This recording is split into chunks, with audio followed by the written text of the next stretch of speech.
Well,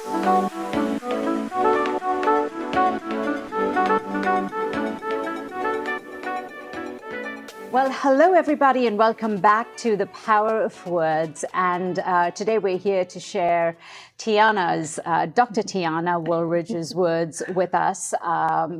Tiana, welcome to the show and thank you for being here with us and talking about first year experience. Overachiever you are with having done so many things and accomplished so much in your young life. And I was so happy to meet you and be on the panel with you at UCLA, and here we are back again. Yes.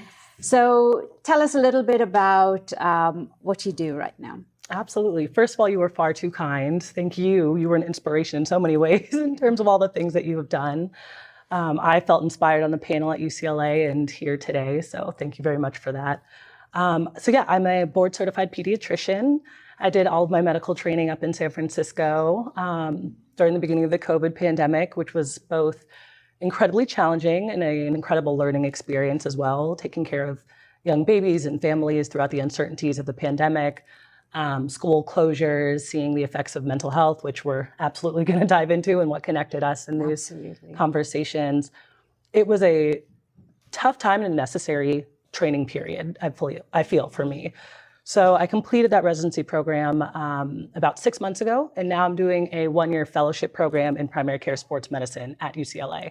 So now the team physician for a handful of UCLA teams, for a local high school, some of our community outreach work, and then all of the professional teams that UCLA Health works for. So the Los Angeles Lakers, which is a really cool full circle experience because I'm the daughter of a former Los Angeles Laker. Oh, wow. I am, yeah. Well, that's news. Yeah. Let's talk about that. Sure. Let's dive on in. So Orlando Woolridge, she played for the Lakers back in the, goodness gracious, oh my gosh, all the Wikipedia people out there are going to be like, how could you not know this? Late 80s, early 90s. To be fair, I was born in 93, so I was not alive at the time when he got signed with the Lakers. But yeah, so basketball, sports have always been a huge part of my life, and mental health also have always been a huge part of my life. A lot of folks know that he had a substance use disorder and briefly had to stop playing basketball to go to a drug rehabilitation program. And so that was something that was very normalized to me at a young age. My mom said, I want to talk to you about this. I need to tell you this because I don't want you finding out from someone else or from the media or other people and hearing a different narrative. She's like, I want to shape this narrative for you and for my family and shape it in a narrative of love and acceptance and destigmatization. So I was really fortunate to grow up in a home, especially as a woman of color, as a Black woman. Very rare to grow up in a home where mental health is talked about so openly. Absolutely. But that's really the home that I was raised in, and I've been really blessed to continue to do work in mental health inside and outside of my profession, because obviously medicine you can't have physical health without mental health as well. And I've been able to do a lot of community work with my mom and speaking around mental health, which has been very, very exciting and a nice full circle moment. Oh my God. And I think what a full circle moment for us, just to think how everything aligns, you starting your residency over COVID, mental health issues there, not just for the public and not just for the patients, but for the team, for the doctors and the nurses that were working during that period. And then, of course, the alignment with sport and, substance abuse leading to addiction. I mean, there's so many things. Let's take one thing at a time. Let's talk about in the medical world.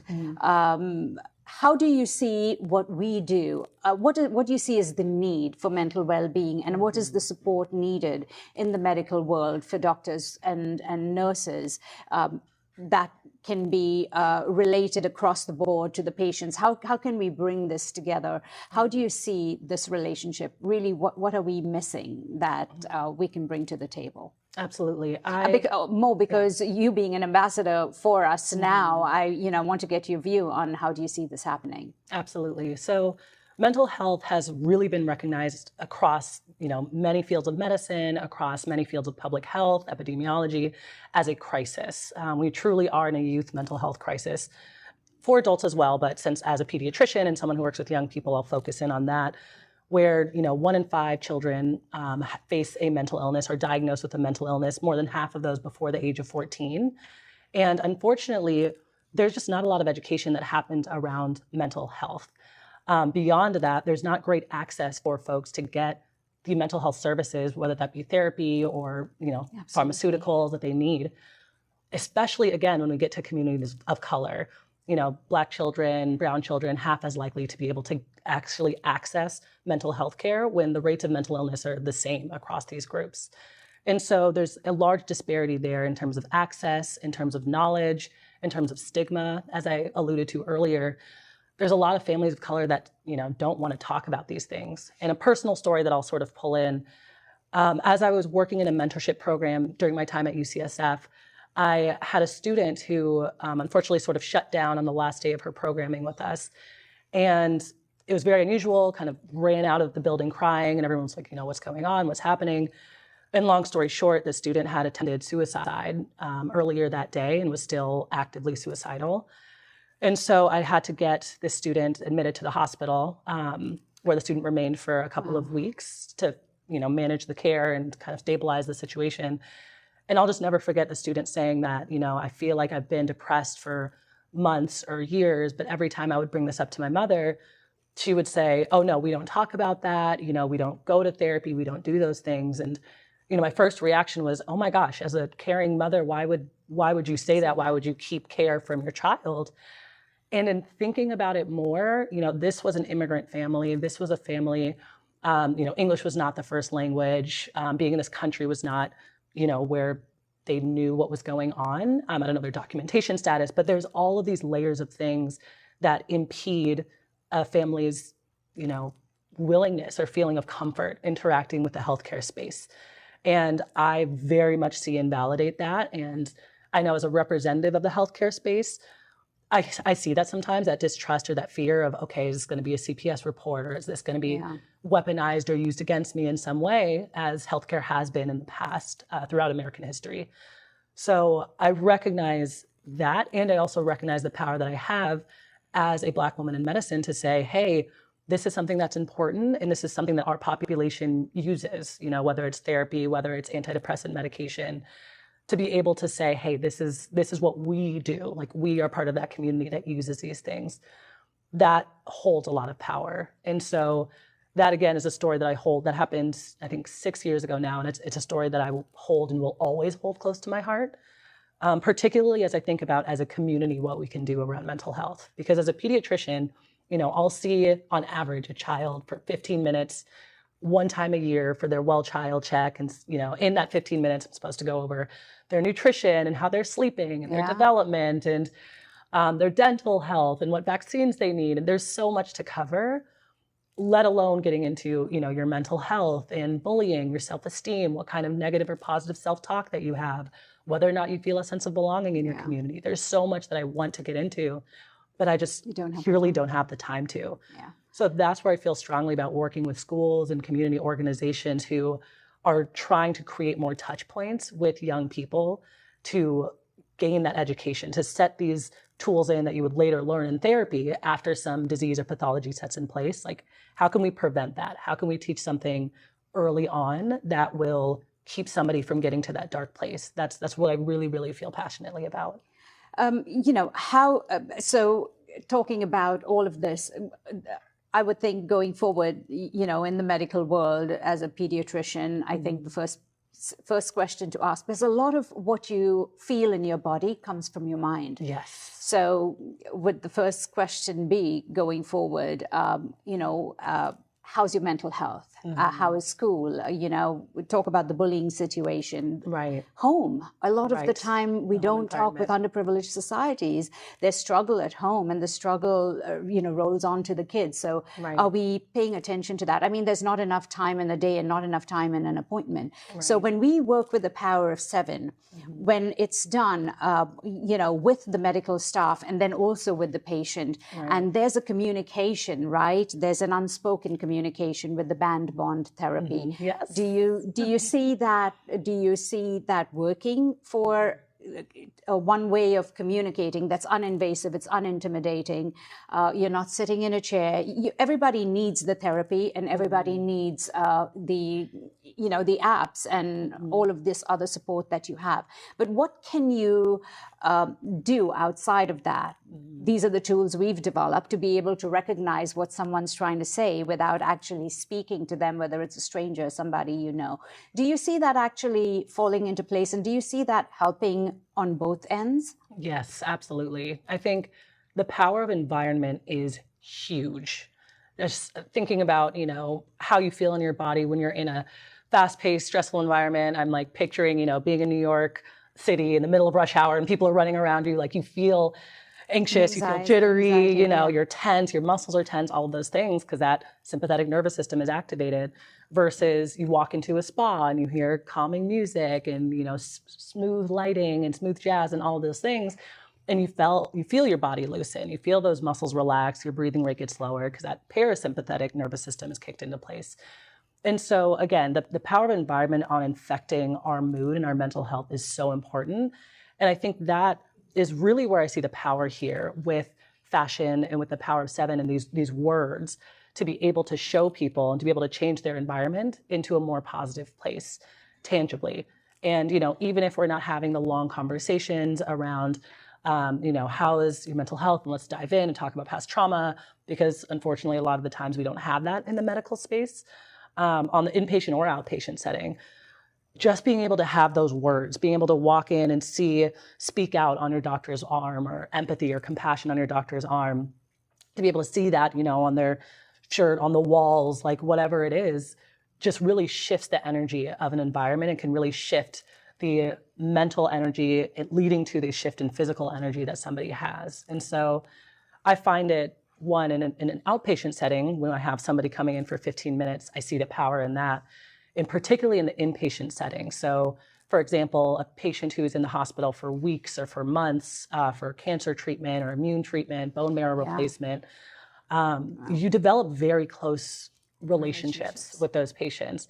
The doctors, the nurses, the respiratory therapists, the child life specialists, there's so many different medical professionals that interact with these children for hours and hours, for weeks and months on end. And, the primary focus is, of course, this child's health, addressing whatever medical pathology that brought them into the hospital in the first place. But it's also so ripe for intervention in terms of creating a more positive environment and creating and opening a window, opening a door into those deeper conversations around, how are you truly feeling today? This is a challenging space to be in, physically, emotionally, mentally, being in the hospital for a long period of time. For the whole family. Exactly. Dealing with a life-threatening illness, the anxieties, the uncertainties around life-threatening illnesses. And so for a child to have that door open and to have those visual reminders of, what type of attributes or qualities they can tap into for that day, and to be able to connect with nurses and doctors to say, oh my gosh, you have that band. That's the word you chose. I chose that word too today. I would have loved that as a resident physician during the COVID pandemic, especially because we were so covered, and, the masks, we didn't even have those facial connections we can make. So anything that we could do to further those connections and deepen those connections, I think would be absolutely incredible. No, thank you. I see that. And I also, my kids were very involved with the St. Jude's Children's Research Hospital. And if we had that then, I mean, there's such a nice way to, you're talking about the child and all these treatments they're going through. So tell me you're optimistic today. So, what are you looking forward to? It kind of takes the conversation in a different direction. Right. We always talk about, especially when it comes to medicine, we're talking about the patient. What about the people treating the patient? Let's talk about that. I know we touched on the topic a while ago. So, how do you survive? Because all you do is give. You're giving compassion, you're empathy, you're just giving of yourself. What are you doing to, to replenish, so to speak? Right. I do appreciate that there's been more openness in that conversation around, workplace burnout and this idea of compassion fatigue, where you give so much that your compassion muscle fatigues in a sense. This idea of secondary trauma, where you're experiencing someone going through a trauma, whether that be Some physical accident or, a huge car accident that leaves somebody paralyzed or something terrible like that, or a gunshot victim or what have you, you absorb some of that trauma as being somebody who is close to that patient. So there's a lot of that in medicine that happens each and every day in the hospital, just absorbing the pain and the suffering that others experience. And I think in particular, that came, particularly salient for me during the COVID pandemic as a Black woman, as so many things were happening around George Floyd's murder, around, police violence and brutality in the Black community. And so I was carrying both of these things. I was carrying the pain and the uncertainty of, we're in this pandemic. I'm going into work every day. There's no vaccine for this. There's no treatment for this. I'm terrified of bringing this disease back to my friends and family. So I'm just going to isolate myself, which makes all of this even worse. So I was carrying that, and then also carrying, the pain of just and the fear of being a Black woman in this country, and going into the hospital and seeing that fear reflected in my Black patients. It was incredibly challenging, and at the same time, I was so isolated, as we all were during the COVID pandemic. And so I really, out of a sense of personal need for myself largely, and the need that I saw in my community, I was like, we have to do something about this. And so I actually worked at UCSF to create something called Black Healing Day, where all of the residents and trainees, the resident physicians, fellow physicians, could get together virtually at the time, though later on it became in person, and spend a day focused on our own healing. So that meant bringing in Black wellness providers, therapists. We were doing meditation sessions, yoga sessions, fitness sessions in community with a strong intention on community building and filling our own cup. Because we were all pouring from, bone dry, not even empty cups, like cups that had been cracked and left in the heat and, that were really, really struggling. And it was just a beautiful opportunity to be able to fill our cups. And I was able to recognize and see how much better of a physician I am when my cup is filled. And it's night and day. The knowledge is in my brain, right? Like I spent 7-8 years, studying and training to be a physician, but the ability to make that eye contact and, put the hand on the shoulder and really dive into the emotional situation in the room, it's hard to do when you're emotionally drained. And I can feel that I'm just a better physician when I have that emotional capacity to be able to connect with others. So this, again, being able to signal to other people through the power of words that, we are embodying this quality today. We are embodying optimism today. We're embodying compassion, empathy today. To be able to do those things and remind ourselves that we're human first, while we're trying to be superheroes and we're trying to be lifesavers, we're trying to be all of those things that the world needs, we can connect and share in our humanity and build each other up as we are building up those around us. Amazing that, with the program that you created, and it's really taking the initiative, and in spite of everything that you have to do, you study, you work, and then you have to put in those extra hours to think about others, right? Because you're thinking about the rest of your community. And I always say that, a path to healing for mental well-being is also paying attention to the emotions of others, which is what the bands do in a way. Because sometimes people are wearing compassion or empathy, not because they want to remind themselves, but maybe they're asking for it. Right. So that's the opportunity we have. It's like, I need compassion, but then that gives you the opportunity to open up the conversation, which now takes me to what you're currently doing, because where we connected is really with athletics and with the teams. So, from day one, because we started with the NBA All-Star at the NBA All-Star weekend, it was just something that goes off in my mind. Like, what if athletes within the team are able to communicate what they're feeling before they go onto the field? But the step two to that is, how about the fans understanding what they're going through? So looking at them as an athlete is one thing, Right. but now you start to look at them as a human being that's trying to express. So what do you see? What do you see with athletes being so immersed in the athletic world? Do you see the mental health struggle with kids? Absolutely. Because you're working with the young generations that are, I mean, they are role models in so many ways. Absolutely. Yes. The medical world is really, really recognizing this. The sports medicine world is really recognizing mental health as an utmost priority. I think we've had a handful of celebrities recently with Simone Biles, Naomi Osaka, who have stepped up and stepped out and say, hey, my mental health is important and I can't be at my best as an athlete if my mental health is not at its best. And that's been so powerful to shift these people and these organizations away from saying performance, performance, performance, that's all that matters, to saying, okay, we need to make sure that this person is well physically, mentally, emotionally, if we want to get the best out of them. And so on the personal side of things, again, just knowing the story of my dad and, you know, a wonderful, bright, happy human being who had immense pressures on him coming out of a small town and being thrust into this world of, you know, superstardom and exactly, and being on teams with, you know, Michael Jordan and Magic Johnson and like all of these big time people, and the stresses and pressures that come with that. I totally get it. Like I totally understand how athletes turn to different negative coping strategies to be able to deal with those pressures, those stresses, and all of that. And, you know, without the right education, knowledge, people around you, how quickly that can spiral into something that's a disease and something that is pathology. From a personal perspective, even beyond kind of my family story, in my own personal story, I started going to therapy when I was in college because of all of those demands on myself and my time. My father actually passed away when I was a freshman in college. And thank you. And it was immensely difficult. I was at Princeton University, 3,000 miles away from home. I was not physically with him the day that he passed away. And everything kept moving, right? Like I was a college student. I was a college student athlete. I had to kind of pick up, okay, it's preseason. Okay, now we're in our season. We're traveling. I have assignments due. I'm pre-med. Like everything just kept going.